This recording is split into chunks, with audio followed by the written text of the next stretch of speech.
โอ้อยู่หลังพูดแล้วทุกคนโอ้เห็นบทถีบเลย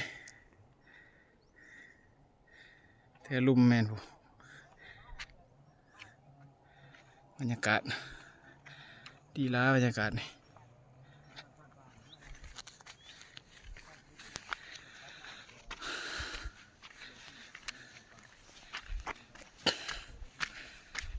ผ่านเฮียงเพิ่นยางก่อนนะ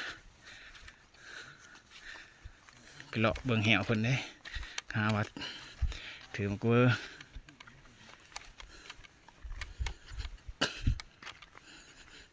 ติดตามมาแรงเลยพี่น้องเรียกว่า FC ทั้งหลายหมู่เพื่อนทั้งหลายพี่ได้มาแรงทางพันใหญ่เพิ่นว่าพออยู่คืนนี้แต่ว่าทับบทแตกทับบทถึกเสียดายเด้คืนนี้ก็เลย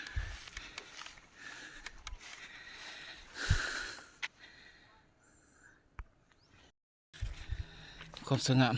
ธรรมศาสตร์เป็นผู้ก่อสร้างขึ้นเองเลยนี่เหงือพินโอ้คนกระเหงือบหนึ่งต่างจุดก็จะคือเต่าคือยังลายดีนี่คือสร้างสรรค์ความสร้างสรรค์ของธรรมศาสตร์มวยไฟสร้างขึ้นเอง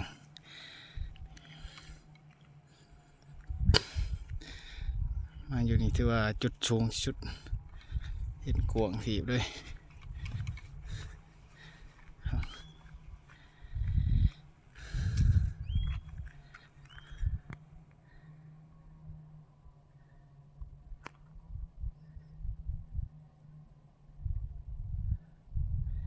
3-4หน่วยผู้เห็นเบิด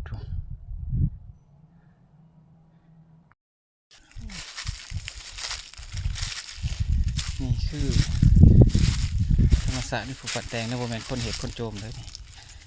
คือหินเจดีย์ได้คือหน่อยได้นี่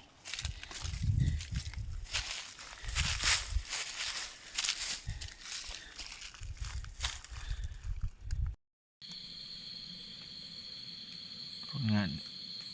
ชุดก่อนเบื้องแต่คนนี่คือสีนักลายโลเติบเนี่ยคนใหญ่ดีอันนี้มีฝ่ายนะครับ